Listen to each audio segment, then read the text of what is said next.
Hey there, it's the library lady with you today, and I've got a great read. It's one of my personal favorites because I love World War II.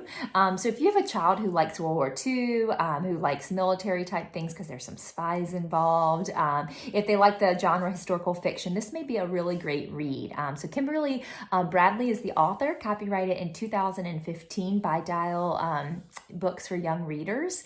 It's a little over 300 pages, so it's a little lengthy, but as I always say, you can read it with your child as a read aloud or work together to read through it if the reading level is a little too challenging for your child. But a wonderful, very powerful story.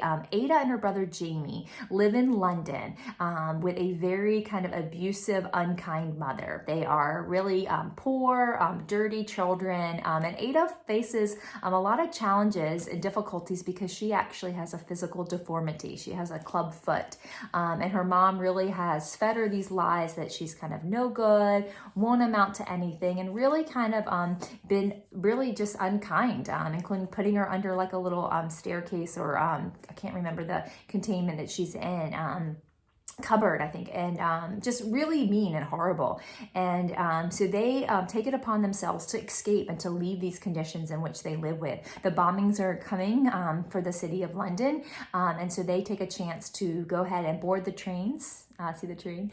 Board the train and head out. And so they kind of sneak in with the rest of the children. But of course, they are different from the other children who come from, well and stable homes. And so when they arrive on the platform, unfortunately, no one really at first takes a liking to them because they are dirty and just different. And Ada, of course, has her club foot, which is a huge stigma, especially during this time period. And luckily, though, a lady named Susan does come and decide to take them into her home. And then the story kind of unfolds as they work through some of the emotional and difficult challenges that they faced living with their mother, encountering the things of the war, just learning things for the first time. I mean, Ada didn't even know her birthday and things like that, and just experiencing life and a new freedom that has been found, and this bond that they form with Susan and the relationship that Ada and Jamie have together as they encounter a new life and a new situation. Of course, though, they need a little bit of a difficult part of the story, and that's when Mom comes. Mom comes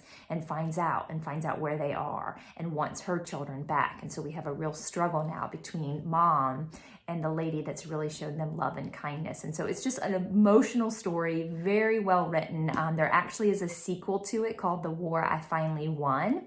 And so that's a great read if your child likes this one. They can continue on to the sequel of the book. But so let's take a look. I'm just going to read a small portion of it just real quickly and then share some ideas on maybe some things you can do related to the book. So chapter 1, Ada, get back from that window, Ma'am's voice shouted.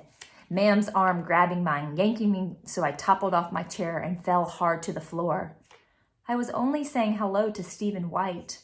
I knew better than to talk back, but sometimes my mouth was faster than my brain. I'd become a fighter that summer.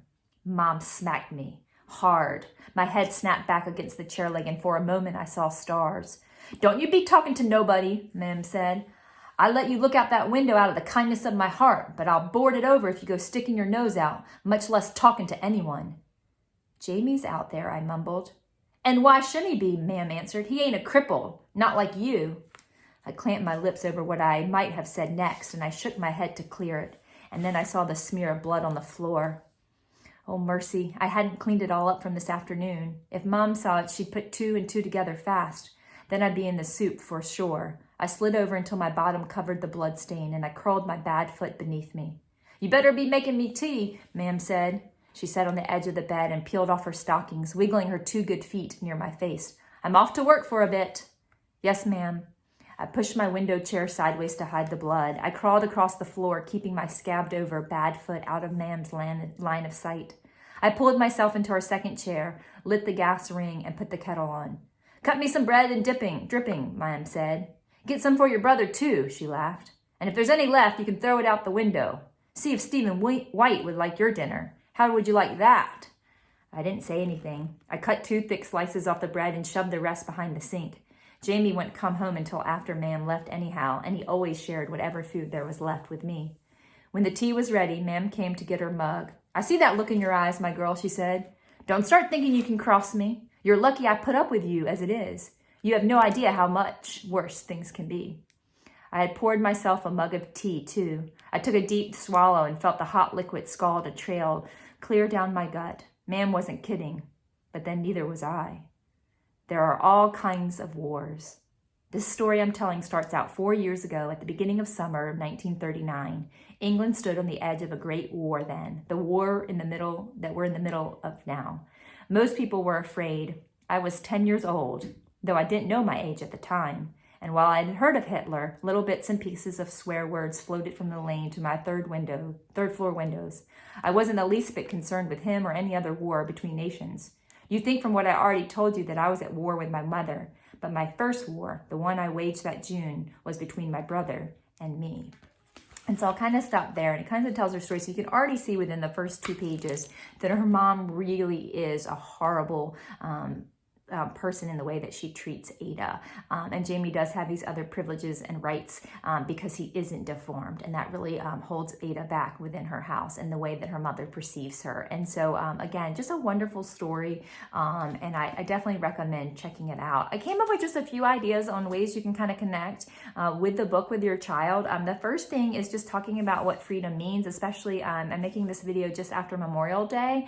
And so having that opportunity, what does freedom look like? What does it mean to your child, and what does it mean for Ada and for Jamie? I did do some exploring on the National Geographic Kids website. They actually have a great website with a lot of World War II facts. So if you go to Nat Geo Kids, you can learn a lot there.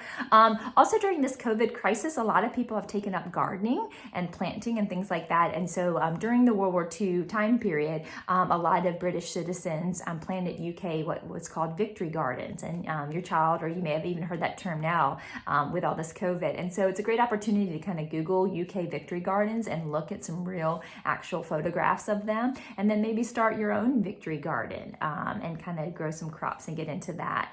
I also think it'd be a great connection too to put wherever you live in connection to London, and using Google Earth to do that, and seeing kind of the distance and looking at some of the different landscapes and things like that, so that your child can begin to gain a sense of London, and then the countryside out in Kent where they travel to, and how far is it from London to Kent, and what was the scenery and how would it be different for them.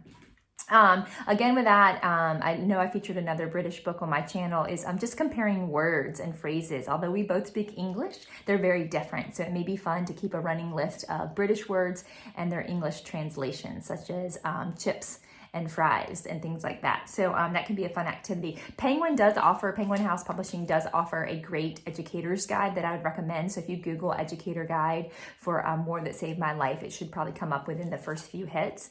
Also, another activity might be to design and create a wartime propaganda poster. There were a lot of, there's a Rosie the Riveter from the US side. Look up some British ones and see if your child can look at those and what's similar, what's different, what kind of messages are being conveyed, and can they create their own. Like I said, there is a sequel, so it may be fun for your child first to kind of carry the story on, jot down some ideas of what might happen in a sequel, and then go ahead and read that sequel, The War That I Finally Won.